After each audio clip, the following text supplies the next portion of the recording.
Merci. Hashimiye rero mwese Imana ibahe umugisha babashije gutangirana natwe amateraniro, kandi ko twahoze tuganira twese abenshi bishije turi amahoro tuguwe neza.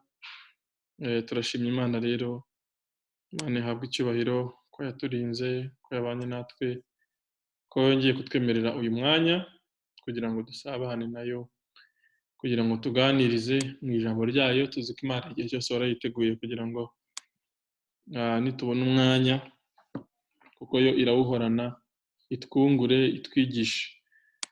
Turi kuri step rero ya kabiri muri cya gitabo cya mfashanyigisho yacu tumaze iminsi dukoresha ya New Life in Christ, ivuga ku bijyanye no kumenya Imana. Iyo ni basic elements of Christian life. Step ya mbere ivuga ibijyanye no kumenya Imana, twarayirangije. Step ya kabiri iri ku bijyanye na Kristo, icyitegererezo cyacu, Christ my example, niyo tumaze iminsi turebaho. Ejo twabonyeho ibintu bibiri by'ingenzi. Twabonye ko mbere na mbere nyine Kristo ari we icyitegererezo cyacu, niwe rugero rwiza rw'ubuzima dukwiriye kubaho bwa gikristo bwacu. Twabonye ibintu byinshi biducalenjinga. Twabonye ko ari we modo, twabonye ko ari modo wacu mu rukundo, tubyigiraho ko afite urukundo rwe ruri unconditional, kandi natwe ariko duhamagarira gukundana. Avuga ngo mukundane nk'uko nanjye nabakunze, kuri icyo kigero. Kandi twabonye yuko nyine dukwiriye kurushaho gusabana nawe kugira ngo urwo rukundo rwe nyine arutududubizemo, natwe tubone uko turukunda abandi, kuko twabonye ko ni ikintu dushobora kumukuraho gusa ku bwacu tudashobora kwibonamo. Ikindi twabonyemo ni uko tumwigiraho ibijyanye no guca bugufi, his humility and service, guca bugufi ndetse no gukorera abandi, kwemera gutanga ibitambo cyangwa se kwitangaho ibitambo kugira ngo dusavinge abandi. Rero tubonaho yuko ari ikintu gikomeye cyane nanone kiducalenjinga twese, buri wese ku rwego rwe, ko mu by'ukuri ari isengesho akwiriye gusenga kugira ngo Imana itugirire neza, dukize uyu mutego umubi w'umwanzi. So rero twabonye aho ngaho, twakomereza kuri uwo mujyo wo muri humility and service, k'ibyo twigiraho Kristo. Icyanditswe gikurikiyeho ndumva ejo mwene data Tade nawe yari yakidusharinzeho, twakongera tukagisoma hanyuma tugakomerezaho. Mu bantu rero bane turi kumwe aha ngaha, sinzi niba hari umuntu ufite Bibiliya y'Ikinyarwanda bajyaga bayigira hafi, bashobora kuba bataje uyu munsi. Niba hari n'ubundi turakomeza nk'uko bisanzwe dusoma ibyanditswe, dusubiza n'ibibazo biri kuri bisubizwa n'ibyo byanditswe. Hari baduhaye gusoma mu Bafilipi ibice 2 umurongo wa 5 kugeza ku wa 8. Filipi ibice 2 umurongo wa 5 kugeza ku wa 8. Turafatanya kugira ngo tuharebe niba hari bafite aha dusomere.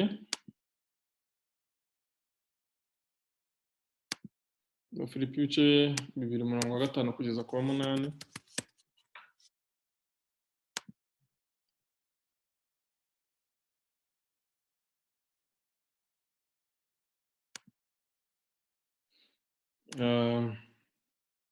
Ndimo ndagerageza kureba ko nahasharinga on screen.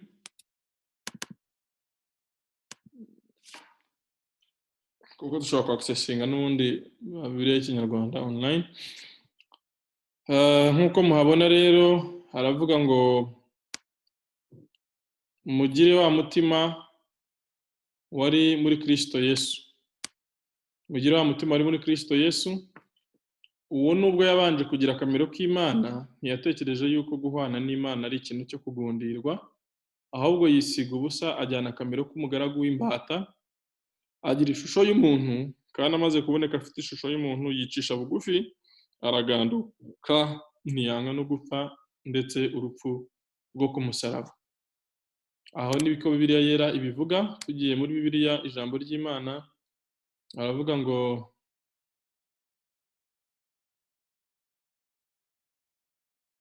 mugire amatwara nk'aya Kristo Yesu.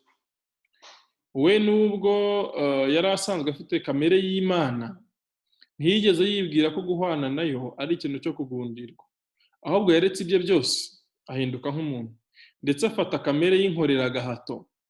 Yabonetse ameze nk'umuntu, yicisha bugufi arumvira, ntiyanga no gupfa, ndetse apfa abambwe ku musaraba.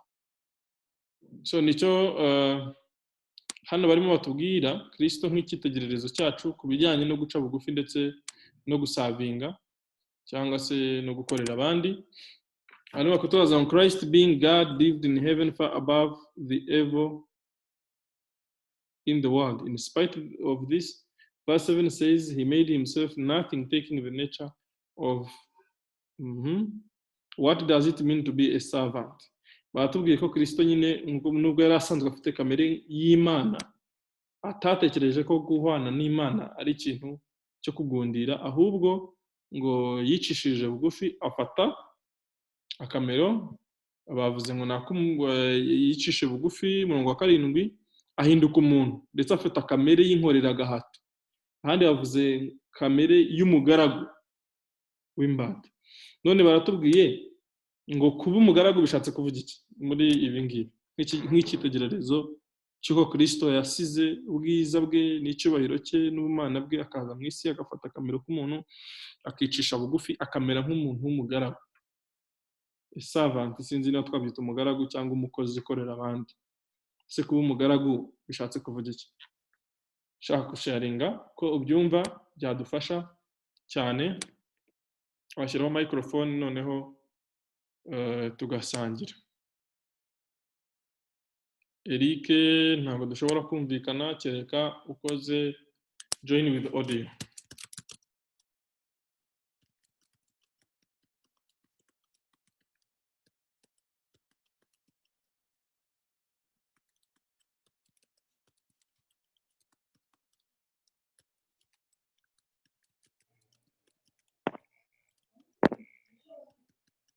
Yes, Kamanzi.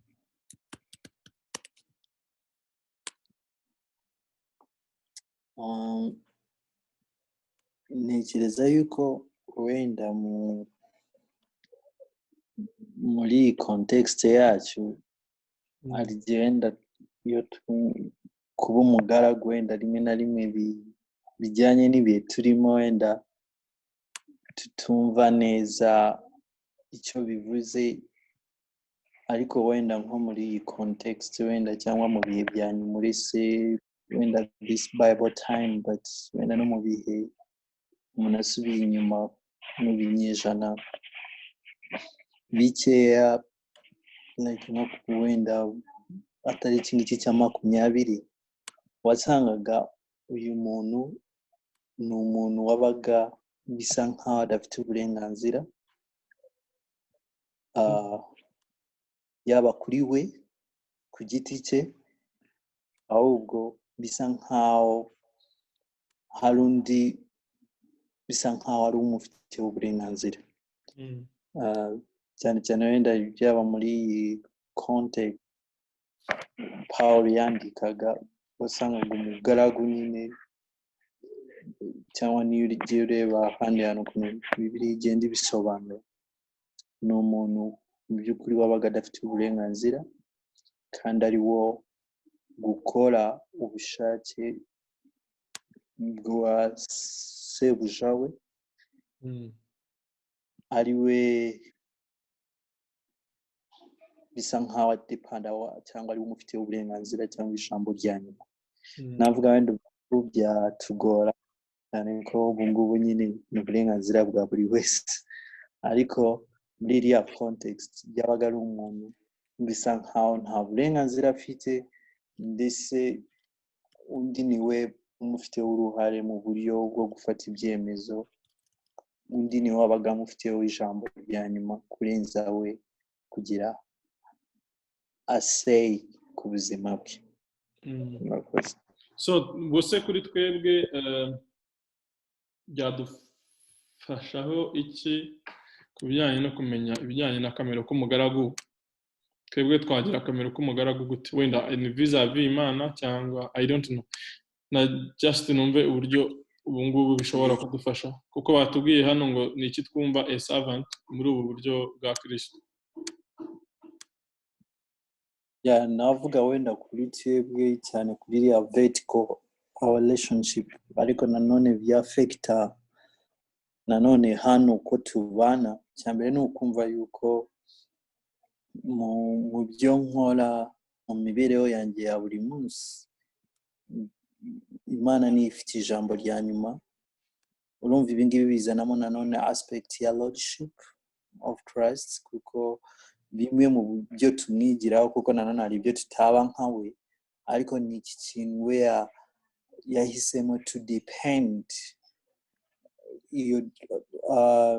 your consistent dependence on the Father kugeza aho yumva yuko ubuzima bwe buri mu biganza bya data kandi niwe ufite as final say. Nibaza ko natwe as believer uburyo kimwe twamwiganamo ni ukuntu kwemera yuko ari ugira ijambo rya nyuma mu byo nkora in my decision making, my choice.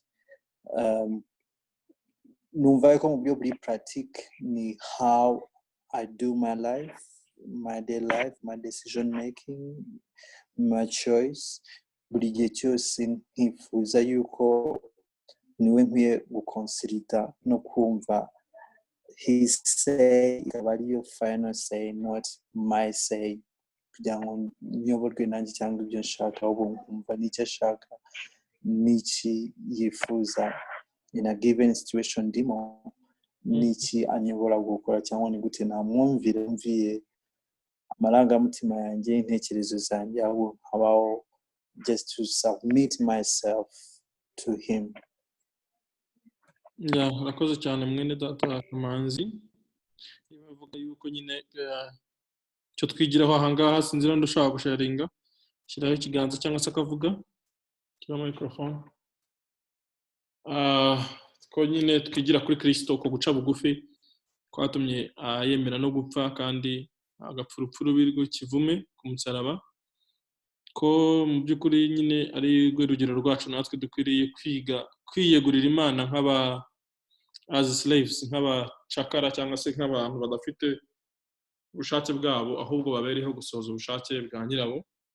Ariko nanone na servanthood ikaza nanone no mu buryo dusavinga bene data wera nicyo numva nakongeraho mu busabane bwacu in our relationship n'Imana ndetse no mu busabane bwacu na bagenzi bacu abo tubana, kubera ko nibo babibona umunsi ku munsi uko turiretinga nabo, uko tubana nabo buri munsi. Dukwiriye kubacira bugufi nubwo at the same time n'ubundi tuba tubashya Imana iyo tubikoze gutyo, ariko tunabibona ko ari nawo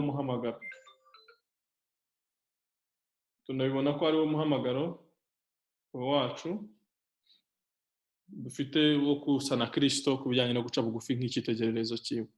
So we yaretse byinshi rero tutanafite twebwe. Ntekereza yuko kuri twebwe byakabaye bitworohera kuko ibyo gusiga hanga ari byinshi, ntabwo biraba byinshi cyane. Sinzi wenda twakomeza ko nejo twe twabivuzeho bijyanye no guca bugufi. Hano bavuze ngo the maximum expression of Christ humility was his death on the cross, verse 8. Crucifixion was not only painful but shameful. He died between thieves, naked, suffering the mockery of the people, executed on a cross as if he were a criminal instead of a king. Verse 5 tells us to imitate his humility. Bavuze ngo ikigero cyo hejuru cyo guca bugufi kwa Kristo, cyo kwicisha bugufi cyangwa se kwiyoroshya nka bimwe twavunaga, yavuze byuko waciye bugufi mu mutima we ariko nyine bigaragarira mu buzima bwe. Tubwira ko ikigero cyo hejuru cyane cyo guca bugufi cya Kristo cyagaragajwe n'urupfu rwe, urupfu yapfuye kandi yapfuye ku musaraba abambwe. Akavuga yuko ngo uko kubambwa usibye gusa no kuba byari bifite umubabaro pain, ariko cyane n'ikintu giteye isoni.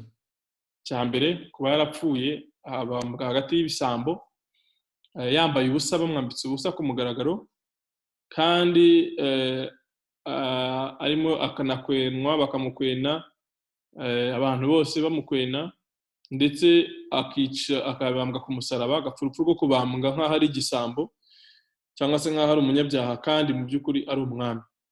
Ngo bakatubwira ngo umurongo wa 5 uratubwira ngo twigane ku guca bugufi kwe, to imitate his humility. Bakavuga ngo se dukurikije umurongo wa 3 kugeza ku wa 4 turamwigana gute? Umurongo wa 3 n'uwa 4 utubwira ko dushobora kumwigana gute. Muri kuri screen avuga ngo umurongo wa 3 avuga ngo ntimukagire icyo mukora mubiterwa no kwishyira imbere cyangwa kwikuza, ahubwo mujye mwiyoroshya, umuntu wese yibwire ko mugenzi we amuruta. Umuntu wese yirinde kuzirikana ibyo gusa, ahubwo ajye azirikana n'iby'abandi. Mwibuke yuko twanabyifashe mu mutwe umurongo bimwe mu nyigisho twabonye avuga ngo ni mu buhe buryo bari barimo tubaza iki kibazo gisubizwa hano, how can we imitate him in living a humble life? Ni gute twamwigana mu kubaho ubuzima buciye bugufi? Avuga ngo ntitukagira icyo dukorera kwirema ibice cyangwa kwishyira hejuru cyangwa kwifata nk'uko tutari, ahubwo twicishe bugufi mu mitima. Icyo ni icyambere tugomba gukora. Tukagira icyo dukora tugamije kwishyira hejuru, barimo kutubwira uburyo twabikoramo. Icya kabiri ni ukwicisha bugufi mu mitima yacu, kandi tukibwira ko mugenzi wacu aturuta. Buri muntu wese ari ukwiriye guhabwa avantage imbere yacu twebwe. Sinzi uko mubikurura kumva ko mugenzi wawe ari we wihutirwa cyane, ari we ufite ukwiriye avantage cyane. Mubirebe ku mirongo muri banki tugiye kubikuza amafaranga, mubirebe muri advantages zose umuntu agenda abona buri munsi. Ubona mu by'ukuri buri wese ashaka kwishyira hejuru. Niyo uri mu muhanda urimo ugenda wumva you should have a priority, akaba ari wowe wa mbere ubona amahirwe ya mbere kurusha abandi. Sinzi ukuntu tubihuza, ariko ntabwo byoroshye. Iyo tugerageje kubivana mu bitabo tukabishyira mu buzima bwacu, ntabwo aba ari ibintu byoroshye kuvuga yuko tubayeho ubuzima dushyira imbere bagenzi bacu. Niba ari ikintu runaka gishobotse, ese ubwo uburenganzira bwacu bwo aba ari twebwe tubwemerewe? I don't know. Sinzi ukuntu mubihuza ikintu cyo kwibwira ko mugenzi wawe akuruta akaba ari ushyira imbere n'inyungu ze akaba arizo zijya imbere y'izawe. Ntabwo ari ibintu byoroshye. Sinzi ukuntu mubyumva, mwatubwira tugasharinga. Ese umuntu w'umucuruzi komo niyo umukiriya yinjiye buri wese abamurwanira, ushaka ko ajya kuhahira iwe n'undi ashaka ko ajya guhahira iwe, umutwaye undi akaba ari we umujyana, ubu ngubu abashyize inyungu za mugenzi we imbere cyangwa abashyizeho ize imbere? Ese iyi nayo ni selfishness cyangwa niko business zikorwa? I don't know. What do you think?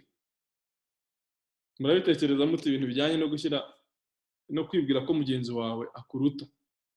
Reka ndebe muri Bibiliya yindi ijambo ry'Imana ko babivuze. Umuntu wese ye kuzirikana ibyo gusa, ubwo ajya zirikana n'abandi. Ntimukagire icyo mukora mubiterwa no kwishyira imbere cyangwa kwikuza, ahubwo mujye mwiyoroshya, umuntu wese yibwire ko mugenzi we amuruta. Sinzi umuntu arushatse kudusharinga. Nge navuga one, nibaza ko niyo mpamvu turi hano, ni ukugira ngo ijambo ry'Imana ridufashe. Nibaza ko one, kuba duhura gutya guterana nabyo it is part of the means Imana iduha, aho twigisha kugira ngo hano iduhamagarira cyangwa abo bishaka ko tubabo. Nibaza ko bimwe mu buryo bumwe n'ubu ngubu guhurira hamwe, kongera gutega amatwi ijambo ry'Imana, nkareba my shortcoming, then from there I repent and I ask her help, nkaba nasaba no gufasha.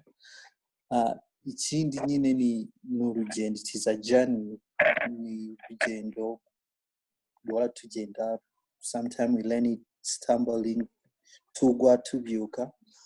Ahubwo njye nagira ngo wenda mbere yuko tujya muri marketplace narimo gutekereza ibingibi, looking into the context of family.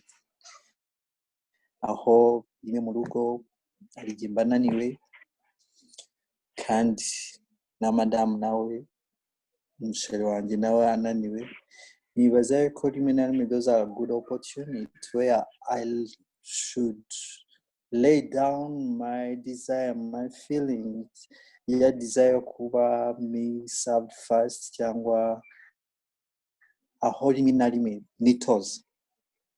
Nibaza ko as we desire and practice this truth living out at home, ko icyo gihe bizagenda binadufasha n'igihe duhuye ahandi hantu. Ariko nkumva yuko rimwe na rimwe ni byiza ko ntekereza at home, kuko rimwe na rimwe navuga there are lot of opportunity kenshi where I found myself ndashaka nyine my desire, ariko nibaza ko one of the way we can imitate Jesus, especially mu rupfu rwe, is to die to my desire, is to die to those feelings in order to put other first or to serve them. N'abindi byo muri marketplace bimwe waruduhaye the scenarios umuntu arinjiye, nibaza yuko none sinzi niba njyabona bitari byiza umuntu ugiye mu isoko ugasanga as a client nawe ubwo iki tumutreating ni ibyangombwa cyane ngibyo nanone it's not godly, ariko there is a way nanone muri ya price nshaka kubona akora ibyo nka niba ntanze service nziza nkabikorana with this godly value, harimo to respect, nibaza ko umuntu azagaruka. Nibaza ko ntabaza believer ngo ngera aho ngaho where fight ururu umuntu ibyo ngibyo ntabwo byaba ari byo. Ariko nanone gukora akazi neza nk'uko twabibonye, people they will see that difference Christ making in our life. Cyangwa rimwe na rimwe si uko bivuze yuko nyine niko bizagenda, hari n'igihe bibaho yuko business itagenda ariko bitewe n'ibyo nanone Imana ishaka kutwigisha, cyangwa rimwe ikaduha umugisha, kuko ijambo ryavuga yuko ivushiriza imvura ababi n'abeza. Kuba natera imbere muri business ntabwo ari cyo kintu, kuko harimo even non-believer atari uko bakoze amanyanga, ariko kuko ya applies izo principles za customer care twese duhuriyeho akaba yatera imbere. Ariko ngewe mfite akarusho kuko mfite umwuka w'Imana kandi ibyo nkora mbikora mu kwizera. Nibaza yuko there is a way nanone how I treat, kuko nanone hano tuvuga to learn from Christ even how he treat people. Nibaza ko ibyo nibiri key, not only wenda hari ibyo iyo tuvuze iyi humble cyangwa humility nanone ni ikintu kinini cyane nk'uko wabivuze ejo. Some people they may pretend they are humble ariko ari uko imibereho yabakanze, ariko true humility ni kumenya umuntu wese yuko afite a value, yuko afite is created in God's image, how I treat him n'igihe atanguriye my attitude mwereka ubwabyo nabyo bishobora kuba kind of a Christ like act. So none ndibaza wenda tubivuze twebwe nk'abantu batari muri marketplace, twese tuyiriho mu buryo bumwe. Twahereye wenda waruhereye ahantu heza mu rugo, cyane cyane hagati yacu na bagenzi bacu abo twashakanye, yaba abagabo bacu cyangwa abagore bacu, uburyo dukoresha iyi principle yo kuvuga ngo umuntu wese ye kwirebaho, ye kureba ibimunezeza gusa, ahubwo arebe n'ibinezeza mugenzi we, kandi najya kubara inyungu who should sacrifice yumve yuko ari we mugenzi we ari ukwiriye kuba ushyirwa imbere, ngo umuntu wese ye kwishyira hejuru, ye kwizirikana ubwe, ahubwo azirikane n'abandi. So wenda mu rugo ho birumvikana, nubwo ntafite key practical example yo muri famille, mu rugo rwacu aho inyungu z'umwe zishobora kuba zihabanye n'iz'undi, kenshi usanga dusangiye inyungu mu bintu byinshi ariko wenda n'uburyo tubaho mu rugo wenda habaye ikintu kibangamye ninde ukwiriye kumva yakwisana opportunity nziza yo kumva ko mugenzi wawe ari we wakabaye sinzi ushaka kuduhereza example yo mu rugo iri practical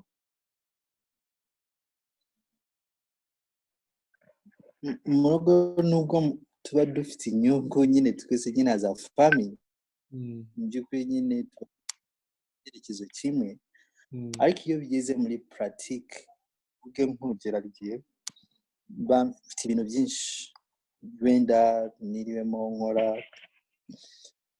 by'akazi rero nkasanga wenda Claire nawe yiriwe n'umwana icyo gihe hari ukuntu wenda ari ibintu nari nkeneye wenda yuko wamfashamo numva yuko mu buryo bumwe nshobora kwigana Yesu Kristo rimwe na rimwe ni ukwibuza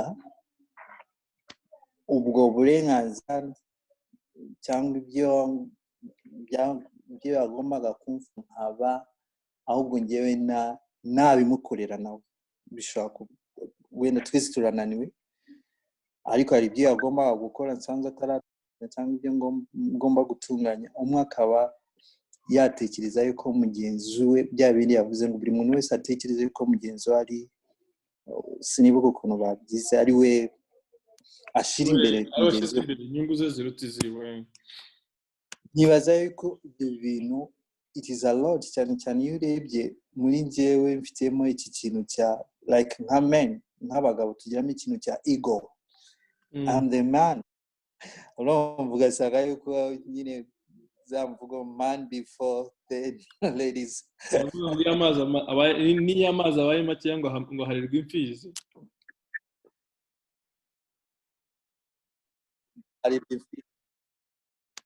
urumva you see rero hari izo scenario where mpamagarirwa to lay down and to go extra mile to serve even no mu gihe mu by'ukuri mu bigaragara nanjye ari byo nari nkenewe ariko like to die to myself nkavuga in this given situation ngiye kumushyira imbere even bishobora no kuba ari a decision making you want to make as a family ariko ugasanga njyewe as a man nyine nkumva ko bigomba kugira cyane cyane ko rimwe na rimwe nyine nka ya leadership nkaba nanayikoresha nabi I'm the leader I'm the one ugasanga mu by'ukuri rimwe na rimwe ni byiza kumwumva ndetse nkaba navuga nubwo nakifuza yuko tubikora gutya ariko kuko turatandukanye we come from different background our design even uburyo to design is muri God's creation he's a female I'm a male don't expect yuko buri gihe cyose muzajya muhuza ibintu rimwe na rimwe hasaba aho to die to myself in order to serve her Murakoze cyane mu rugo ndumva numvishijemo ibintu byinshi bijyanye no gushyira umuntu wese yibwire ko mugenzi we amuruta umuntu wese ye kwishyira imbere cyangwa kwikuza ahubwo tujye twiyoroshya ngo umuntu wese yibwire ko mugenzi we amuruta turi mu Filipi ibice 2:3 n'uwa 4 karibu Chantal na Vincent niba bari kumwe so birumvikana mu rugo ho dufite wa mugani opportunity nini yo kugaragaza yo gushyira inyungu za bagenzi bacu imbere no mu byemezo dufata wa mugani cyane cyane ko bijya hari aho bigera bikagorana bitewe na choices and preferences buri wese ashaka iki ngiki n'undi ashaka ko bigenda gutya so ni ikintu dushobora gushyira mu bikorwa so kuri marketplace nanone tugarutse Chantal ni umuntu wakira abakiriya ese kuvuga ngo umuntu wese yibwire ko mugenzi we amuruta bishatse kuvuga ko abonye umukiriya ugiye muri farumasi yiwe n'undi amushaka atashishikariza umukiriya kugira ngo yiziriwe amutware ahubwo mu rwego rwo gushyira inyungu za mugenzi we imbere akamureka akagenda cyangwa se ngiye muri banki nkaba nahageze imbere babizi ko akenshi niho hakunda kuba umurongo no kuri bisi ukunda kuhaba ndi muri banki nahageze umuntu araje ashatse kuncaho mu rwego rwo kugira ngo nshyire inyungu za mugenzi wanjye imbere nkwiriye kumureka agakomeza akancaho kandi nahamutanze cyangwa nkwiriye kureba inkamwana no wahananze urajya inyuma yanjye si ibintu biri muri uyu murongo cyangwa ni ikintu dukwiriye gukosora tugiye mu buryo buri practical gushyira ngo umuntu wese yibwire ko mugenzi we amuruta ese ubu bishyize hariya ntiwahirirwa umunsi wose sinzi ukuntu mubitekereza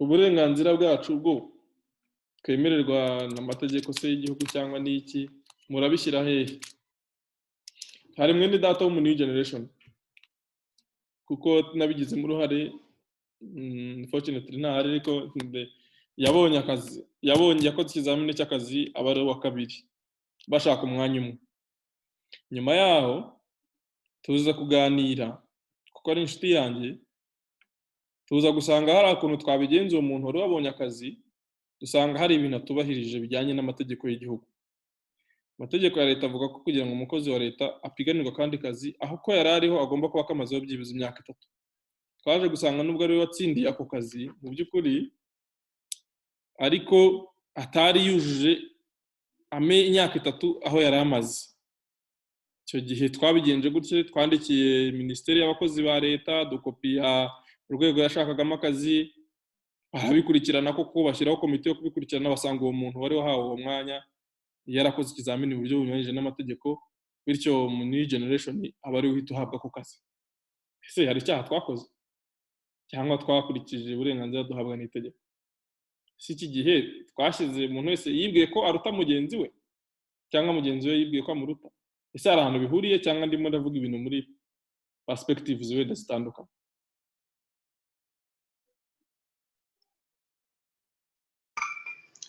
Eve, can we contribute? Yes, please. I'm just waiting for you. Ndimo ndibaza ibibazo biri mu mutwe wanjye y'uburyo twashyira inyungu za mugenzi wacu. Byadufashije ibibazo wibajije byadufashije ndetse tubonye n'ibisubizo twahera ku cya kabiri uvuze. Gushyira inyungu za mugenzi wawe imbere ntago bivuga ko kwiyambura uburenganzira bwawe. Mugenzi wawe afite uburenganzira nk'uko nawe bufite. Igihe inyungu ze ziza imbere ni igihe haba hari nyemeranyiteka speciale cyangwa se ku mpamvu runaka. Ariko under normal circumstances twese dufite rights, dufite merit, twemerewe ku byo dufite uburenganzira. Duhere ku cyanyuma warugezeho nuko gukoresha uburenganzira kubanza kugira information ukarekrama uburenganzira bwawe uko bukwiriye cyangwa se ugashyira inyungu za mugenzi wawe nk'uko wafatanyije nawe mukabikurikirana ibyo bikwiriye. So guclaiming rights none se ko umuntu yatakaje akazi we yari yakabonye ubwo nta cyaha ntabwo kuko inyungu ze twazishyize imbere cyangwa twashyize inyungu zacu imbere. Nta nyungu z'umwe mwashyize imbere ahubwo mwabashe gukurikiza iki tegeko risaba. Kubera ko utangiye kubibogeka impamvu ya mbere yatumye iryo tegeko iyo ngingo ibaho mu itegeko ni yuko ari cyo igera ngo ibashe kurengera. Rero habaye ignorance yo kutabimenya twaba dutangiye nyemera mbyite kwimika igihugu kitagira umurongo. Noneho rero kugira ngo twirinde kwimika igihugu kitagira umurongo nuko buri burenganzira bwose buba defined. So aho kuri uwo nta cyaha mwakoze ku murongo wo kuri bisi no muri bank ndetse nagerekaho no ku kibuga cy'indege ahubwo tuhasanga umurongo w'abantu barenga 200. Uramutse ari wowe ukeneye iyo serivisi ufite impamvu yumvikana kandi yihutirwa ukwiye kubisaba uhereye ku muntu wa nyuma wasanze inyuma wiyetsiza ubisobanura yakwemera gutambuka ugatambuka. Haba hari line ya support cyangwa se sinzi uko nabyita hari bari abatwemera ku muryango ndaherangiye ku kibuga cy'indege niho bikunze kumbaho. ukihutira kumugeraho ukamugezaho ikibazo cyawe wicishije bugufi uri janti uko ushoboye abantu babyita pretense ariko si pretense ntabwo no kuba kind uri kind hanyuma ugasaba ukemererwa ukajya ugahabwa uburenganzira bwo gutambuka so kuri nge yaba bank yaba bisi yaba ku ndege aho hose bikaba bikwiriye so guca bugufi icya mbere bivuga wowe ni ukwicisha bugufi uri muri no guhata okay hari ingingo ya mbere ibanza kwihangana no kubanza ugahangana na kamere iri muri wowe wamara guhangana na kamere iri muri wowe ugatera intambwe ugaca bugufi so ngayo ngo kuko nabi icyo muri banke cyo wenda ndacyumvishije muri iyo line yo guca bugufi kumva ko mugenzi wawe akuruta mu by'ukuri birenzeho ukajya ugaca abantu ku murongo wabasanze ugashaka kugira ngo ari ubasaved imbere yabo kandi bahagutanze birumvikana ko waba ubaye selfish ntago bimwe twavugaga byo kuvuga ngo inyungu dushyira imbere mwese yibwire ko mugenzi wawe muruta ntabwo ari byo ariko se ubaye uri kuri banke wahageze ku mwanya wenda wa gatatu cyangwa wa kabiri cyangwa uri ku murongo kimwe n'abandi umuntu araje yahageze nyuma yawe ashatse kuguca kubyanditswe bitubwira ngo umuntu wese we amuruta warekara mukavuga ngo uyu muntu aracaho cyangwa waca bugufi ukamureka kugira ngo nyine ufate akamaro k'umugaragu w'imbata birakwiye ko urekrama nabwo ariko udasakuje tari ijwi utazamuye ijwi udatonganye yaba ari we wabwira yaba ari undi ushinzwe iyo serivisi ukavuga uti ariko uko biri kose hano twari turi ku murongo so ibyo birakwiye ko buri byose ubu cyubahirije kubera ko mva icyo ukoze ubu uri mu gufasha ko sosiyete hari ahandi muri bibiri ivuga ngo uzi gukora icyiza ntagikore kimubera icyaha niba bikwiye ko tujya ku murongo kugira ngo tubone serivisi umuntu akaba ari mu gushaka kubona gukoresha ubushapu niko abajene bajya babyita ngo aguceho ubwo bushapu ntabwo buri appropriate icyiza rero ni uko umufasha kubyumva ko nibura nyamara twari ku murongo so kuri nge okay ndanabikora buri gihe wenda so sinzi ko navuga ko umuntu yaba akoze icyaha afashije mugenzi we kumenya ko turimo kubahiriza umurongo hanyuma wa wundi ku cyubahiro cye nawe kubera ko tutamenye ko aturuta kuko nanone icyo nicyo kibazo dufite cyane cyane muri community yacu nyarwanda umuntu ushaka gukomera wa mugani nko kuri ATM yahagera abari bahari bagasohoka akaba ari ubanza ubwo we ya prideness nyine ye ikazamuka ejo hari ikintu twasorejeho wenda tutavuze in detail igihe abantu bagerageza gupuringa abongereza muri ibi bice ndimo numvisha byita ngo no gupuringa up titles umuntu akaba ahageze akagerageza kuzamura ibyubahiro ngo umenye ko abifite agire titre yubahwe nicyo tubwirwa nyine tugomba kuba humble tukemera ko umuntu wese aturuta kandi nanone nta nubwo uko aturuta ahubwo nuko nawe akababaro ke kari imbere y'akacu so buri muntu ku cyo ayemerewe yakigezeho yagiharaniye geza kumuhinzira icyo reka nkubwire urundi rugero rufatika yive urugero rwa mbere rufatika ni mu Rwanda patience tugira kuri junction mu kwinjira mu muhanda no guhana inzira ni mu Rwanda honyine umuntu atereye honi umuntu uvuye mu gipangu yinjira mu muhanda cyangwa yinjira mu muhanda mari charrière ni mu Rwanda honyine nabibonye inshuro zose ngenda no kuvuga ngo level ya patience yawe wowe utwaye imodoka Eve uvaho iwawe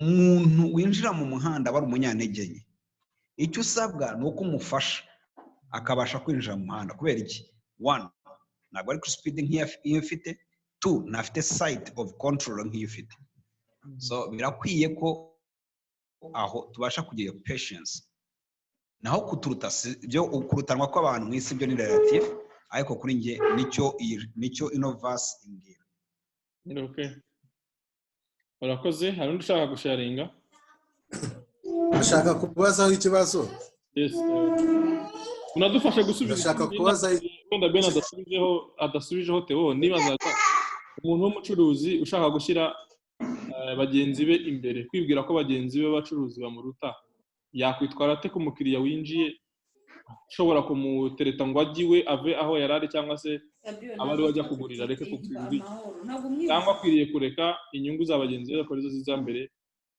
yize muri uyu murongo wenda wakomerezaho nacyo ukatubwira Theophile wari ufashe umwanya sinzi niba wahera kuri icyo noneho ukatubaza icyo wari ugiye kuvuga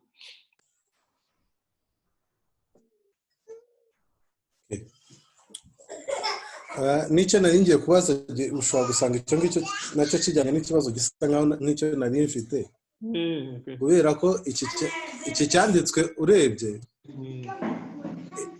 iki cyanditswe ukirebye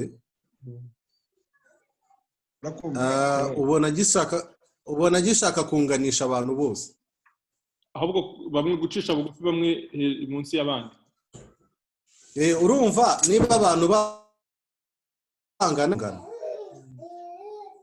niba yantanze ku murongo ubwo yantanze kuko turangana ntacyo murusha gituma ndi bumusubize inyuma ngo njyewe njye imbere so niba abantu bangana ubwo wahageze imbere n'uri priority kuko umwe ntacyo arusha undi ukurikije rero iki cyanditswe ubona ko gishaka kunganisha abantu bose kandi mwise abantu ntibagana natwe turabizi na Bibiliya iravuga ngo abo kubaha mu bubahe bibaza ko nabo gusuzugurwa rimwe na rimwe basuzugurwa kandi na Bibiliya hari aho yita abami nabo yita imbata nabo yita umudendezo uhita wumva ariko harimo diferanse hagati mu bantu kandi iki cyanditswe gikurikije tubona yuko cyaba cyanganishije abantu bose cyabashyize ku murongo umwe bose bangana so nkahita nibaza noneho iki gihe cy'abantu basumbana kubera ko nyine mwise abantu ntibangana cyo uhita ugikarasa hehe ukurikije iki cyanditswe we narabonye Thaddeus ari kuri uru rubuga aza kutubwira contest y'iki cyanditswe bahora ajya kukivuga uko byagenze wenda yari yabisobanuye niyo watangiye asobanura mbere na mbere agihera mu ushobora kuba nari naraza we ushobora kuba wenda nari naraza ariko wenda na Ben yaramaze kubivugaho ku bintu bijyanye kuba so ukurikije rero ku cy'abacuruzi ushobora kuba uri umucuruzi umwe akabaje kugura kuri detaye nk'ikiro kimwe undi aje nko kugura umufuka rwose cyangwa umwe asanzwe akugurira umufuka buri cyumweru undi akabaje utanamuzanye nabwo bwa mbere umubonye baje kuguhahira so uzasanga kenshi umuntu yita kuri wa wundi nyine wamukiriye usanzwe umaze igihe n'iki ahita nibaza ese uwo muntu we nibamwinjiza kugira ngo yubahirize iki cyanditswe azisubize inyuma avuga ngo uriya niwe ugomba kubanza hanyuma ngiye ngakurikiranye ese ibijyanye n'amahitape y'ibyubahiro kuri iyi verisiyo murabivuga iki ndumva ari icyo kibazo murifite okay yemerera wenda mere ku cyo Theo yavuze gifite urugero rufatika sorry to monopolize ngira ngo Theo ku cyo waruvuze nyemera mungize ngabo ku cyo Theo yaravuze umucuruzi case y'umucuruzi ari ngiye mukiriya wawe uhoraho ngura rwose mu biro ngura mu matono ndagura mu biro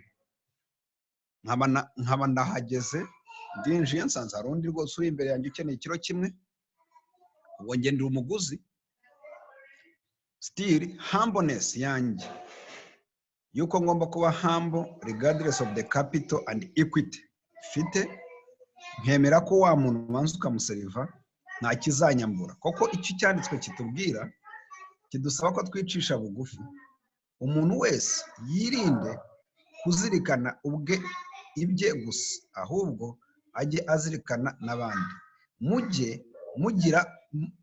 mugira amatwara nk'aya Kristo Yesu aha humbleness aho icyo ukora umuntu akakwibaza aho akumva uciye bugufi naho akibonekera ni hahandi ugerageza kugira kwitwara mu buryo bucishe bugufi nk'uko Kristo yitwara cyangwa se yitwaraga ari kuri iyi si rero ku mucuruzi iyo niyo case aho icyo cyanditswe cyongera kumbwira kuri no case ntabwo uko kivuga ngo kirareshyeshya abantu bose ku isi kureshya ibyo turi mu kuvuga ubu tugiye kuri materialist ariko in terms y'ubuzima bwacu in terms ya oxygen dukeneye irangana mbivugaho abantu bakanseka ngo ushaka kuba umusosiyaliste sonza kimwe n'undi muntu udafite akazi nk'ako nkora nkenera kunywa amazi nk'uko yakenera nkenera ifunguro nk'uko arikenera igikwiye rero ni uko mu gihe turi in essentials buri muntu akwiye kubona tani. Niba ugeze kuri serivisi runaka iri involontaire ukahasanga umurongo urayubahiriza. Niba nawe wari wikeneye wakabaye wahaje mbere. Niba iri voluntary urahitamo kugenda uze kugaruka cyangwa ukoresha indi alternative. Ariko niba nta alternative ukwiye kuba humble ugategereza abandi. Iki nicyo kivuga kandi nicyo kidusaba ko mwibuka ko ibi byose tubiganira nk'abakristu, kandi ijambo ry'Imana rikatubwira ngo bazatumenyera ku mbuto zacu.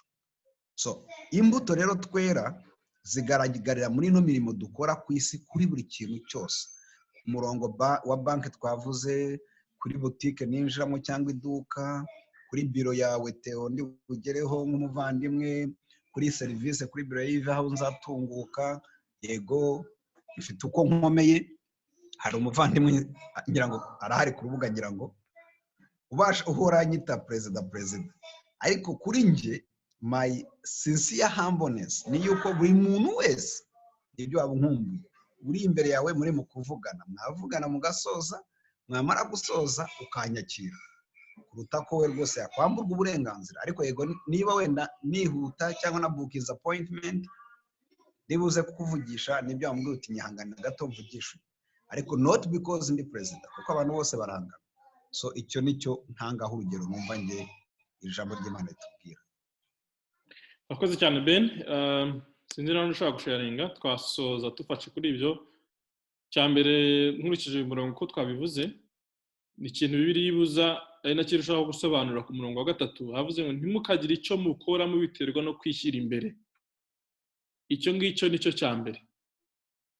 Ikintu cyose umuntu akoze kubera gushyira inyungu z'imbere cyangwa kwikuza, ni ukuvuga ngo urashaka kwishyira imbere y'abandi. Ibi bintu sinzi niba mwibuka ibintu Yohana na Yakobo bigeze gukora bafashijwe na mama wabo, abigishwa ba Yesu. Bakamukubita Yesu imibare, bakareba bagenzi babo bakabagira ku ntuze. Baravuga bati turi abigishwa 12. Abigishwa 12 ko turi benshi, Yesu turamugabana dute? Nuko agenda ababwira mama tuze winginge Yesu ati ndashaka kugusaba ikintu rwose kimwe. Ndumva ari mu nkuru muri Matayo 20 ku murongo wa ndebe neza 20 muri Matayo bigisha binginga mama we ngo ntukagire icyo dukora twishyira imbere. Mane ko mutanyishyuye. Sorry, nibindi n'indi message. Nari nsoma mbona ko ari izitekerezo. Muri Matayo 20 ku murongo wa 20, mu 20 ku murongo wa 20, Yohana yaragiye aca inyuma abigishwa bagenzi we na Yakobo, aravuga ati mwige ati babwira mama tugende dusabire mu bwami bwa Kristo, nge nzajye mba ndi ibumoso, Yohane aba ari iburyo. Baranje araza amufukama imbere ati rwose ati nagira ngo ngire icyo mwingingo ngusaba. Yesu turashaka iki? Ati tegeka ko abana banjye bombi bazicara mu bwami bwawe, umwe iburyo bwawe undi ibumoso. Yesu yaramusubije aramubwira ati ntimuzi icyo musaba. Ariko nyuma aravuga ati kwicara iburyo bwanjye n'ibumoso bwanjye sijye ubigaba, kereka abo data yabitunganirije. Ngo ba bandi 10 babyumvise barakarira abo bana. Yesu niho yahise atanga irindi somo arababwira ngo mu bwami bwo mu isi abami abatwaza igitugu n'abakomeye nabo bahawe kubategeka, ngo ariko muri mwe siko biri.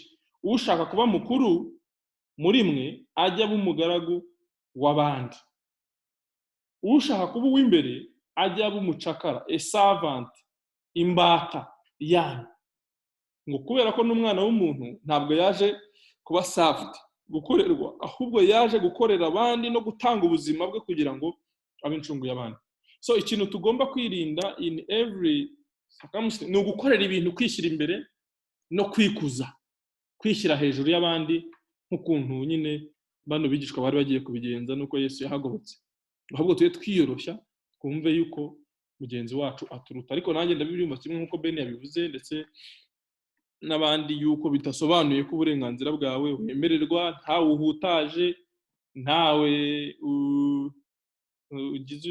uhutaje, nta muntu wambuye uburenganzira yari afite, nta kintu bitwaye.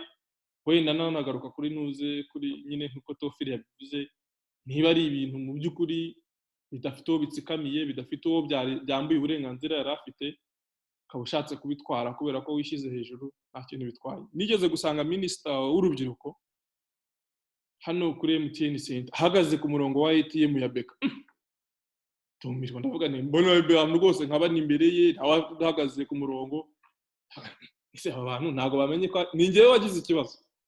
We nabonaga nta kibazo afite, n'abantu bandi bari ku murongo ntago ikibazo bari afite, ariko njyewe nari segira ikibazo, noneho ndanahagarara ndabanza ndamwitegereza neza.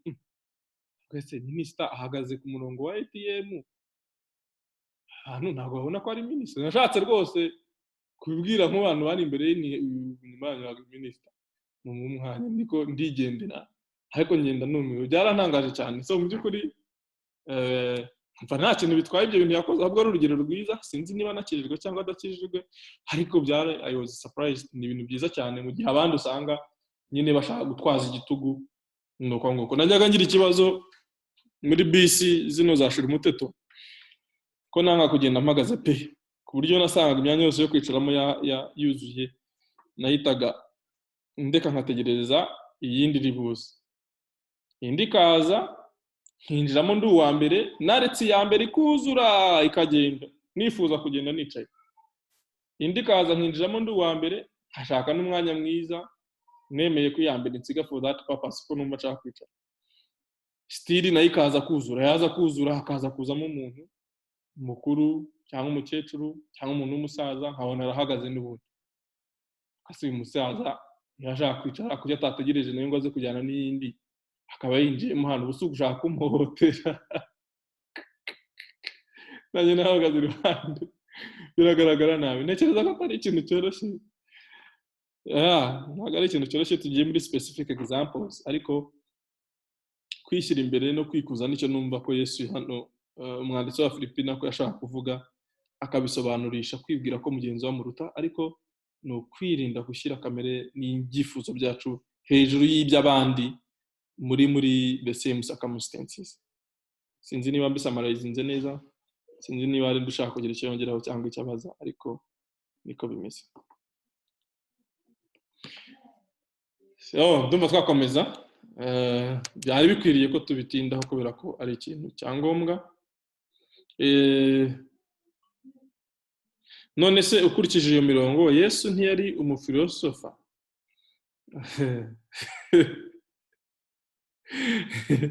Neste niko abajije, sinzi umuntu yabifatamo filozofi n'ikindi kindi, ariko hari abafata biriya nk'igitabo cya filozofi, ariko twe tuyigize imbere tukavuga ko ari ukuri ko mu buryo bw'ukuri nyine absolute truth, ukuri kw'Imana kuduhishurira ibyo tutazi.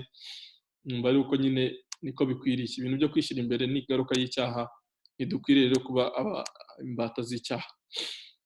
Twihuse rero barimo batubwira ngo ni gute. Cya mbere twakwigana urugero rwa Kristo rwo guca bugufi mu murongo wa 5, avuga ngo nuko murongo wa 5, mugire ya mitekerereze, ya matwara, wa mutima nk'ibyari muri Kristo Yesu. Ngo nawe yicishije bugufi ndetse arekana kamere y'Imana, asiga ibyo byose, aza kwigira umugaragu, ndetse umugaragu nyine w'umucakara w'imbata, slave, ageza n'aho apfa ku musaraba, akorwa n'isoni ku nyungu z'abandi bantu. Namwe rero mujye mugira iyo mitekerereze. Cya 10 kirabaza ngo dukurikije Luka ibice 6:31, ni ubuhe buryo bwiza bwo gukorera abandi cyangwa se bwo kuba imbata z'abandi? Sinzi niba twahasoma, niba umuntu ufite nanone Bibiliya y'Ikinyarwanda, Luka ibice 6:31 adufashije. Luka ibice 6:31.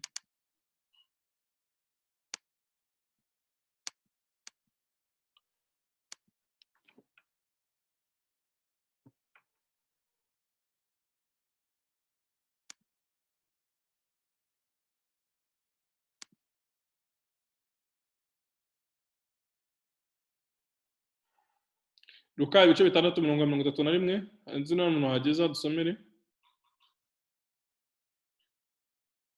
ni iki twigira ku bijyanye babajije ngo ni ubuhe buryo bwiza bwo gusavinga abandi bantu dukurikije uyu murongo?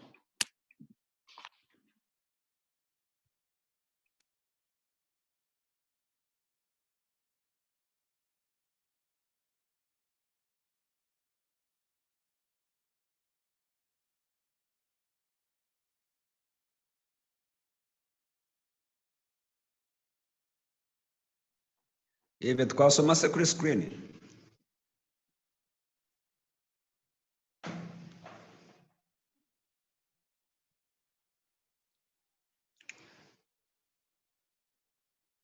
Luka ibice 5 murongo wa 31. Uko mwifuza ko abandi babagirira aba ariko namwe mubagirira.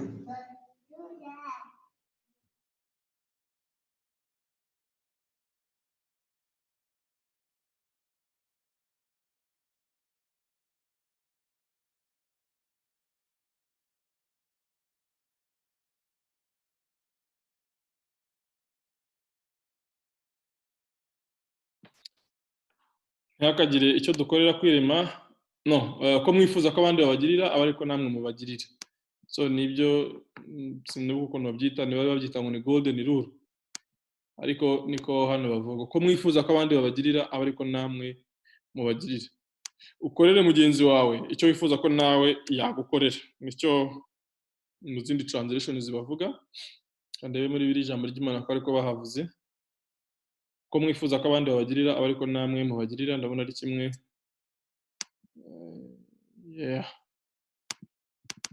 So dukomeje, ikindi kibazo kirabaza ngo noneho tumaze kubona ingero ebyiri. Ikijya mbere ni uburyo Kristo atubera icyitegererezo mu rukundo n'uburyo tubera icyitegererezo mu bijyanye no guca bugufi. Icya gatatu nako ni uburyo Kristo atubera icyitegererezo mu guca bugufi bijyanye no gusavinga cyangwa se gukorera abandi cyangwa kuba imbata y'abandi. Ni uburyo tubera icyitegererezo ku bijyanye n'imbabazi cyangwa se impuhwe. Compassion ni impuhwe cyangwa se imbabazi. Batugana dusome muri Matayo ibice 9 umurongo wa 35 kugeza kwa 36. Matayo ibice 9 35 kugeza kuri 36.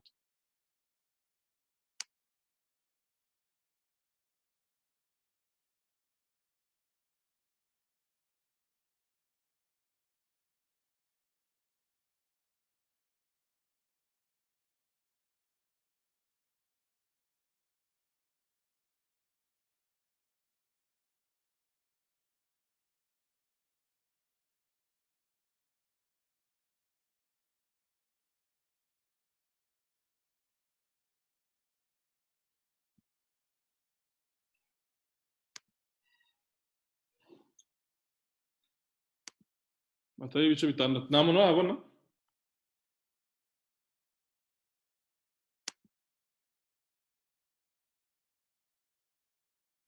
Abantu murahari yemwe?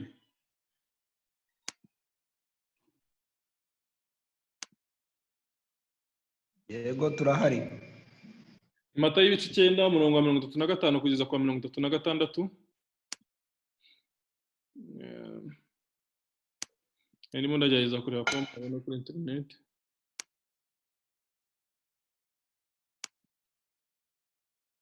Kugira ngo tuhasharinge, okay. 35 kugeza kuri 36 Matayo ibice 9. Aravuga ngo nuko Yesu agenda mu midugudu n'ibirorero byose yigisha mu masinagogi avuga ubutumwa bwiza bw'ubwami, akiza indwara zose n'ubumuga bwose. Mu 36 aravuga ngo abonye abantu ko ari benshi arabababarira kuko bari barushye cyane basandaye nk'intama zitagira umwungeri. Bari barushye cyane basandaye nk'intama zitagira umwungeri. Muri biri ijambo ry'Imana turebe ko bahavuga.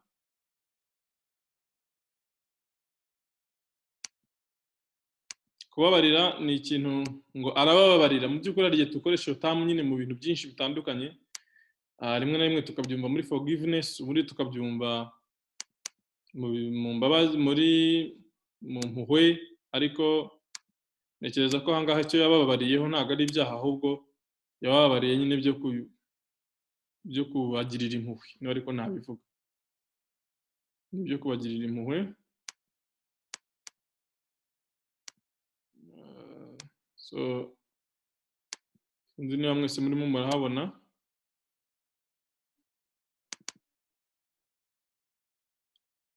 na gatanu kugeza kuri 36 baravuga ngo abonye iyo mbaga y'abantu 35 Yezu agenda mu migi yose no mu byaro yigisha mu nsengero zaho atangaza ubutumwa bwiza bwerekeye ubwami bw'ijuru akiza n'indwara zose n'ubumuga bwose abonye iyo mbaga y'abantu abagirira impuhwe. I think this is the right term, compassion, kuko bari bashobewe kandi bananiwe bameze nk'intama zitagira umushumba. Yesu yabagiriye impuhwe. Baravuze rero ngo compassion cyangwa se impuhwe nanone ni ikintu dukwiriye kugira gufatira nk'icyitegererezo kuri Kristo, icyitegererezo cyo kugira impuhwe cyangwa se cyo kugira imbabazi. Sinzi imbabazi murabyumva muri iyo sanse y'impuhwe yuko ushobora kubona umuntu kumva aguteye impuhwe cyangwa se aguteye imbabazi. Bavuze ngo rero how do you ngo kubera iki Jesus had mercy, compassion on the crowds. Ngo kubera iki Kristo yagiriye impuhwe aba bantu. Ntekereza yuko dusomye uyu murongo tubona yuko ngo bari bashobewe bananiwe bameze nk'intama zitagira umwungeri.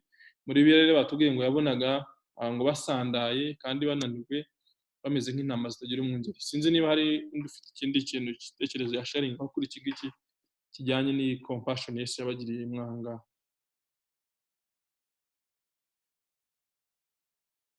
Bavuze aha ngaha kandi ngo okay Yesu Kamanzi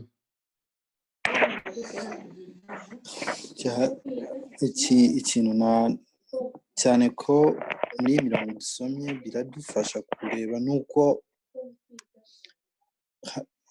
hano reka nsome mu Cyongereza baravuga ngo when he saw the crowd he had compassion for them. Ahandi mu zindi version bavuga ngo he moved with compassion because they were harassed, helpless, like a sheep without a shepherd. And then hepfo nyine komeza n'ibindi kuko yabwiraga abigishwa be nibaza yuko natwe nk'abamwizeye aya ni amagambo yacu mu buryo ki nanone dushobora kuba twakwiganamo Yesu ni ukugira uyu mutima cyane hano iyo urebye uburyo ki how he described the situation uko yabonaga yuko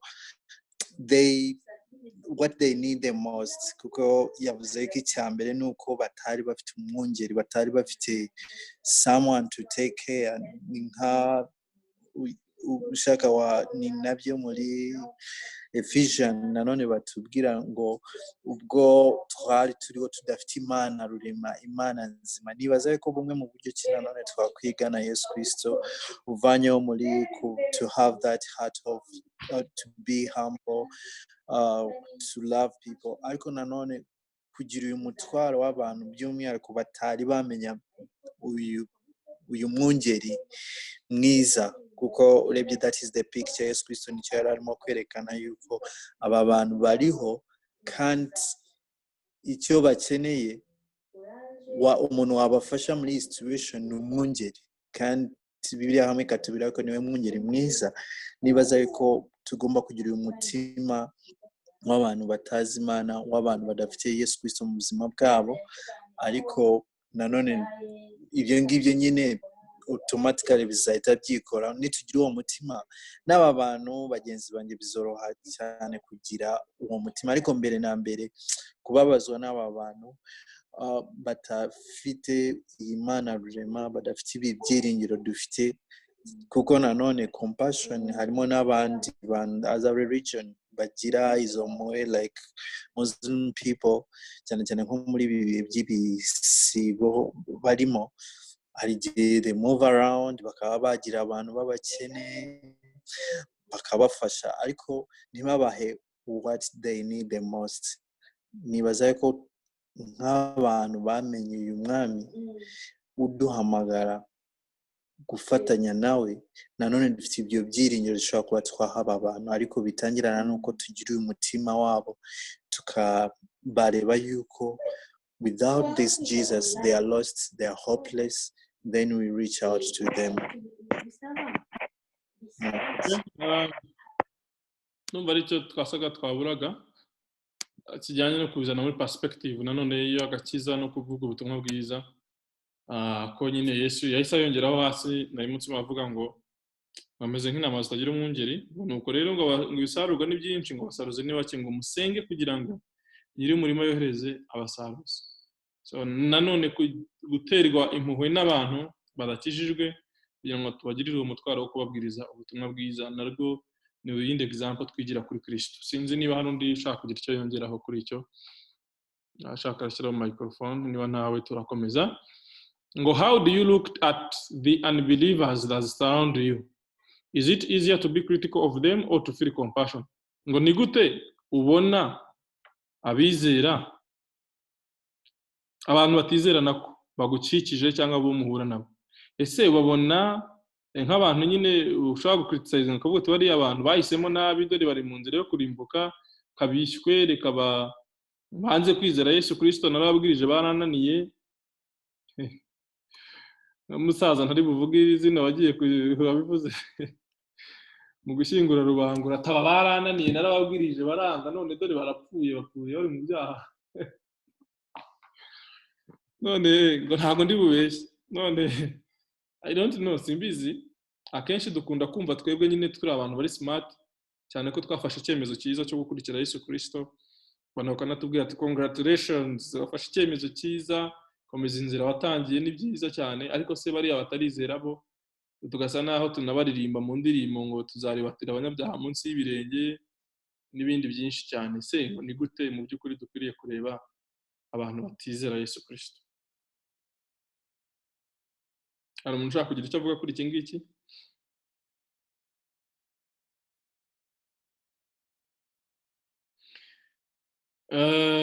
So twavuga ko nyine nk'uko Dr. Tode yarabivuze, dukwiriye kubarebana impuhwe nk'abantu bakiri mu mwijima Satani yahumye amaso kandi bakeneye gukizwa.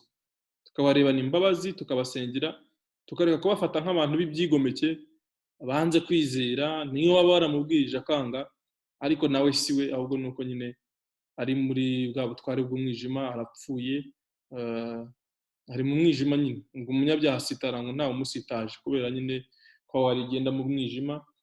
So urumva rero umuntu nk'uwo nguwo uhumye amaso, uri mu mwijima, upfuye mu buryo bw'umwuka, kumukondana ukamukriticizinga, ukumva ko ari umuntu wananiranye w'ikigenge.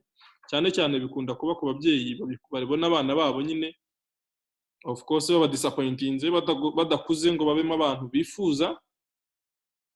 Nubwo rimwe na rimwe ababyeyi nyine baba baranabigizemo uruhare, ariko bati kana kuriya yambereye ikirumbo, yarandumbiye. Umwana wawe kabisa ukabona umubyeyi we niko batishimiye behavior ziwe, akaba yanamumistreatinga cyangwa se akamufata nabi, akanamutoteza. Rimwe na rimwe nyine amuhora amakosa yiwe cyangwa n'uburyo atameze nk'uko abandi bana bagenzi be bameze, cyangwa ikinyabupfura cyangwa ibindi. Noneho wa mutima w'impuhwe ukabura buzi. Si rero no ku bandi bene wacu, ushobora kuba ari n'abantu wenda dufite n'ibyo dupfana, tukabona uburyo batizeye Yesu Kristo n'uburyo Satani yabafatiye mu bubata. Wajya ubona n'ibibazo bagira wenda umunsi ku munsi, ukavuga utari kuriya muntu ikibazo subizo cye ni Yesu gusa. Niba yaranze kwakira Yesu rero nawe niyumve, ugasa naho mwimye amaso. Sinzi uburyo tubitekerezaho nabyo, ariko ni ibintu biri practical cyane kuri twebwe, ku buryo turebana abantu n'impuhwe aho kubarebana mbese nko kubanenga cyangwa se kumva yuko ari ibyo byigenge byatunaniye. Ushobora kuba ari ababyeyi bacu, ushobora kuba ari inshuti zacu, ushobora kuba ari n'abandi bantu tubana nabo umunsi ku munsi, ukabona mbese barizize. Iyo uvuze ngo umuntu arizize, niho nyine wumva uti abonye ibimukwiriye, ni byiza. Ariko tubona ko Yesu atari ko yabonye aba bantu, ahubwo yababonye nyine nk'abantu badafite umwungeri, nk'intama zidafite umwungeri, zisandaye, ziteraganwe, zikeneye umwungeri. Avuga ati ahubwo mubasengere.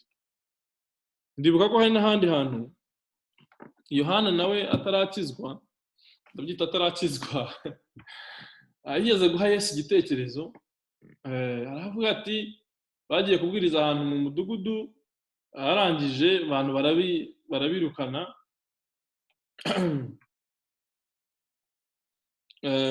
ntibabizera, barabirukana. Noneho hano yegereye cyane mwata ariko abantu badusuzugure koko kandi uri Mesiya uri umwami wahamagaye umuriro ukava mu ijuru ukamanuka ukabatwika abanyabyaha tubashyira agakiza nibarangiza banatwirukana. So Yesu yaramubwiye ati umwana w'umuntu ntabwo yaje, sinibuka ukuntu yamusubije neza ariko nko kumubwira ati ntabwo naje kwica abantu ahubwo naje kugira ngo bakize. Izo mbabazi rero zo tureba n'abanyabyaha cyane cyane no mu gihe batugiriye nabi nanone ni ikintu sinzi niba ni ikintu dukwiriye kwigira kuri Kristo. Sinzi niba muri twese dufite iyo feeling y'ukuntu nk'iyo ugiye kubwiriza umuntu ubutumwa bwiza akakwakira nabi abigenza gute, how do you feel? Akagutuka cyangwa akakubwira nabi cyangwa akakwiyama cyangwa bikagenda gute cyangwa se ntanakizwe ubwo uti sawa uzabona umunsi w'Uwiteka umujinya w'Uwiteka niho uzumva neza ko ibyo nakubwiraga ari ukuri. Sinzi experience yanyu ariko akenshi turi challenged kugira ngo mu by'ukuri twige kugira umutima wa Kristo w'impuhwe ku bijyanye n'abapagani n'imbere na rimwe no mu gihe batugiriye nabi.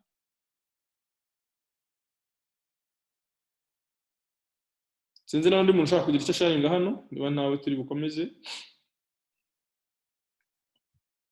Yes to nagira ikintu gitoya mvugaho. Yego rwo nagira ikintu gitoya mvugaho ku kintu kijyanye n'ivugabutumwa. Bizanakwereka iyo dukora discussion n'abapagani. Wenda abashaka kukwereka ko nta byaha afite nta kibazo afite n'ibyo byenda bavuga ati simbeshya sinsambana urambwira iki, undi nawe akagerageza kumukonvereka kugira ngo amwereke yuko nyinshi mu ivugabutumwa dukora ari usanga ari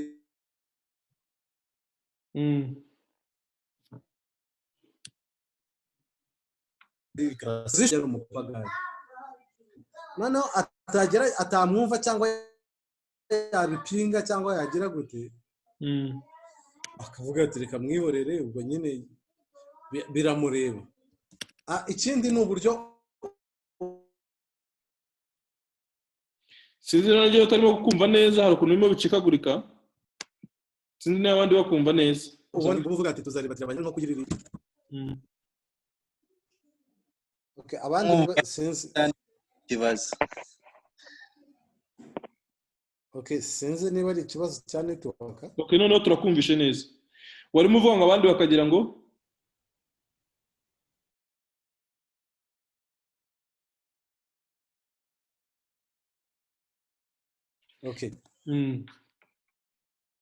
turakumva Tom.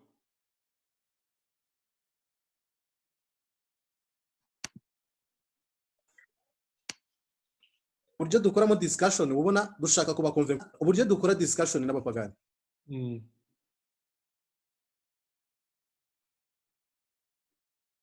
biba bisa nkaho dushaka nabo bashaka kwereka uburyo atari abanyabyaha.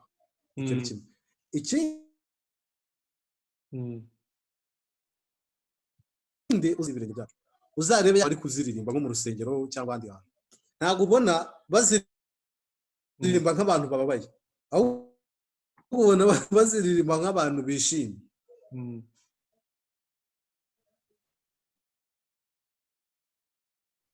Uburyo akenshi ubona ikorwa n'uburyo izo ndirimbo usanga akenshi ziririmbwa ntabwo ubona tumeze nka Yesu aha ngaha avuga ngo abagirira impuhwe, ntabwo ubonamo impuhwe abantu dufitiye nkaho tugira ngo tubakomve tubereke ko twebwe iyi etape twayirenze turi ahantu heza turi abakristu tuzajya mu ijuru bo bibareba niba kandi ukabona dusa nkaho twishimiye ko twebwe tuzajya mu ijuru ariko bari abanyabyaha bo tuzabaribatira munsi y'ibirenge.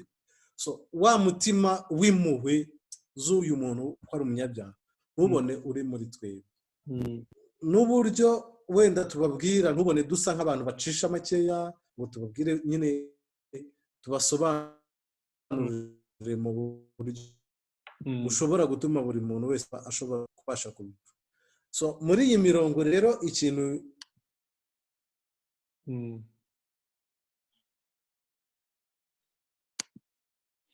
ubutumwa bwiza indi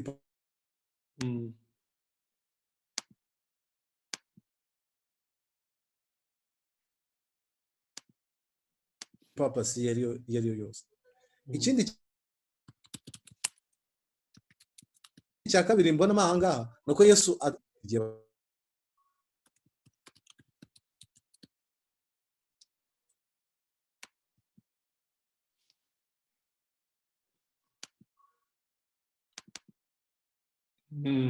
ntabwo bagiye babikora muri ubwo buryo nk'ubu bwa Yesu bwo kubona babafitiye impuhwe.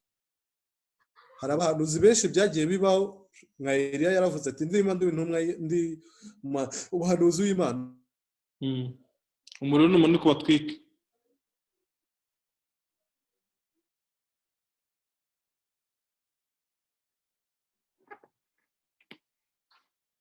Yeah.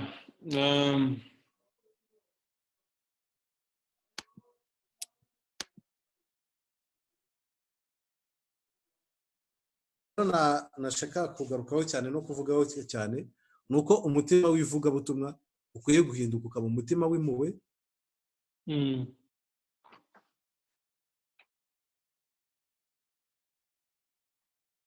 Bababwiriza ubutumwa bwiza ariko hariho n'umutima w'impuhwe dufitiye aba bantu turimo turabwiriza ubutumwa bwiza.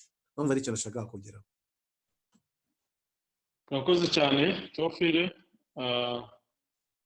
baradufashije kubisobanura neza. Actually anyibukije buriya nkuru navugaga mu kanya y'abigishwa ba Kristo nabo batarahinduka bataramenya ibi bintu. Iri muri Luka ibice 9 kubera ku murongo wa 50 kugeza kwa 56. 51 nako avuga ngo iminsi yenda kuzamurwa mu ijuru yenda gusohora agambira ku Yerusalemu abikomeje cyane. Atuma integuza imbere ye ziragenda zijya mu kiraro cy'Abasamariya kumuteguriza, ariko ntibamwakira kuko yari yerekeye i Yerusalemu. Abigishwa be Yakobo na Yohana babibonye baramubaza bati databuja urashaka ko dutegeka umuriro ngo uve mu ijuru barimbure nk'uko Eliya yabikoze? Tereza navuze kuri Eliya. Actually abigishwa bakotinze Yesu, bakotinze Eliya.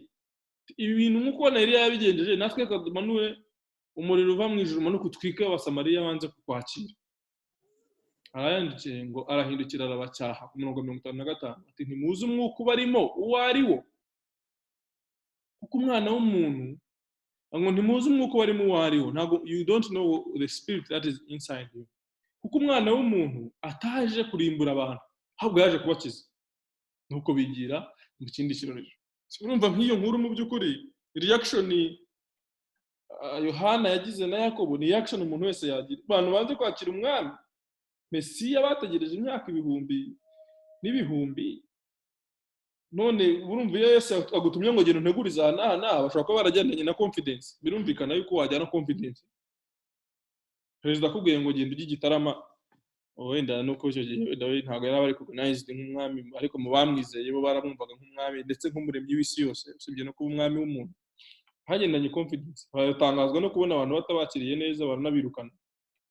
Baramubwira ati none ko Eliya yabikoze twebwe kubera iki tutategeka natwe umuriro kurimbura aba bantu banze kukwakira? Avuga ati ntabwo muzi umwuka barimo wayo, ntabwo umwana w'umuntu yazanywe no kurimbura abantu ahubwo yaje kubakiza bigira ahandi. Urumva uwo mutima w'impuhwe ukumva nabo ngabo banze kumwakira ashaka kubakiza mu by'ukuri ni ikintu dukwiye kwigira kuri Yesu Kristo. So dusoreza ahangaha amasaha yarenze, tunasengere muri uyu murongo wo kuvuga ngo Mana duhe kugira ngo uduhe umutima w'imbabazi, umutima wo kugira ngo tukwigireho ku bijyanye no kugirira impuhwe abatarakizwa. Hari indi mirongo wenda tuzakomeza gusoma kuri ibi bijyanye n'impuhwe, ariko nibyo twize dusoje ku bijyanye no guca bugufi ndetse n'imbabazi ku byo twigira kuri Kristo nk'icyitegererezo cyacu. So rero ubwo twasoreza ahangaha, cyekana n'umuntu ushaka gutanga igitekerezo ku byo twavuze yumva atagenda atavuze cyangwa ikibazo, niba ntawe turasenga.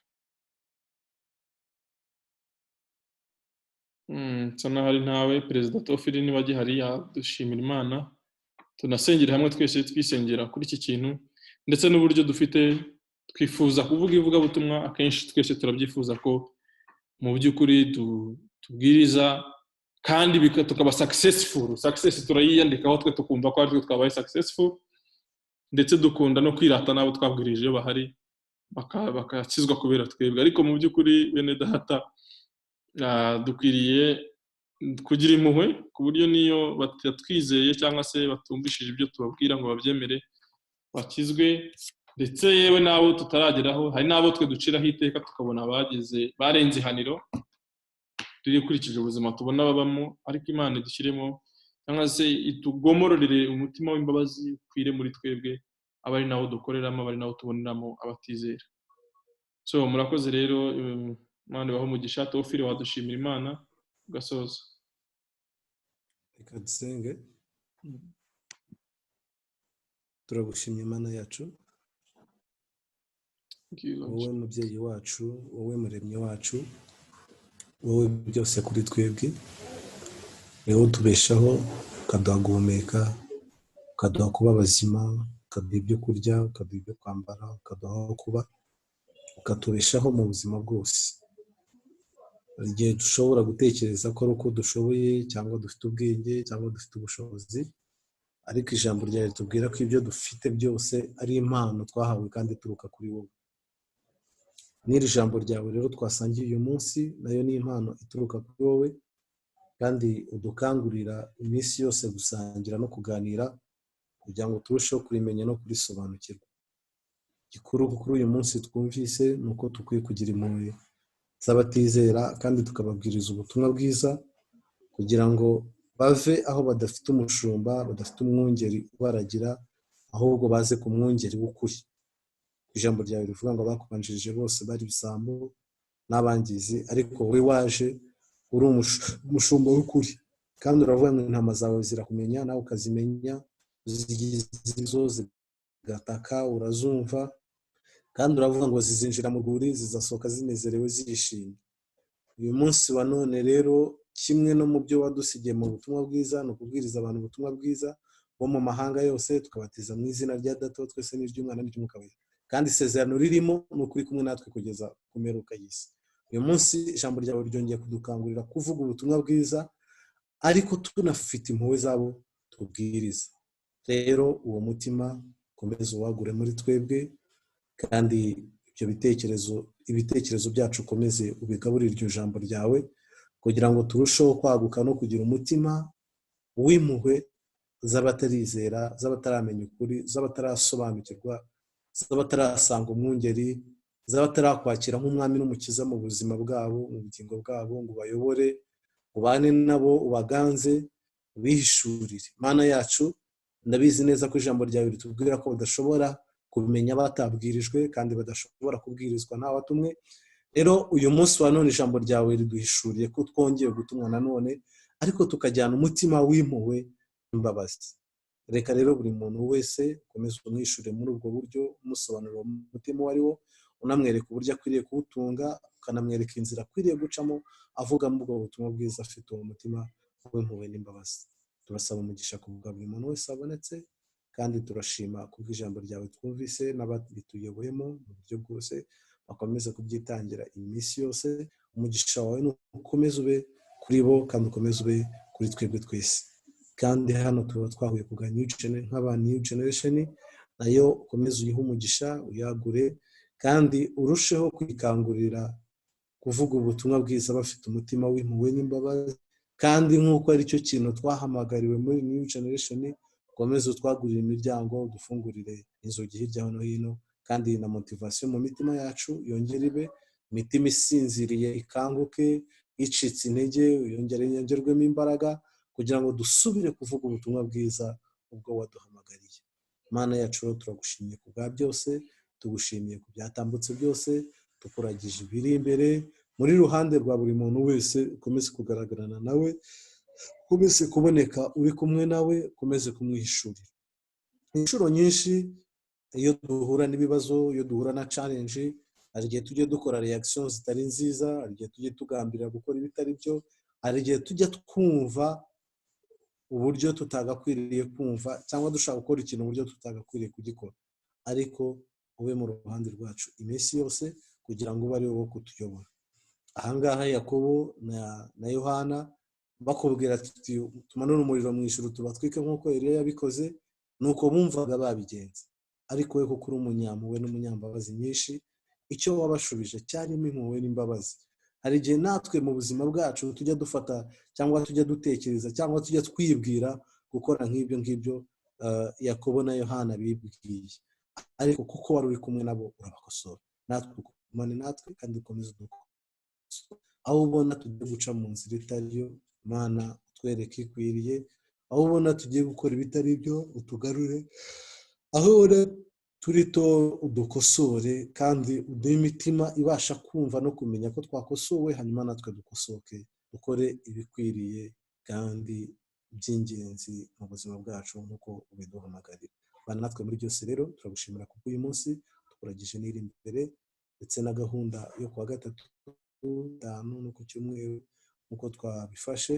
Turavuga ngo Mana yacu ukomeze kubana natwe kandi ukomeze kudushoboza, tugirire neza, kandi n'abatakiboneka nabo wongere bakangure, bongere baboneke, kandi kubw'ijambo ryawe reka buri muntu wese akomeze gufashwa narwo no kunyurwa nacyo, kandi n'abatuyobora muri izi gahunda wongerera ubwenge kugira ngo barusheho kuduha ibikwiriye.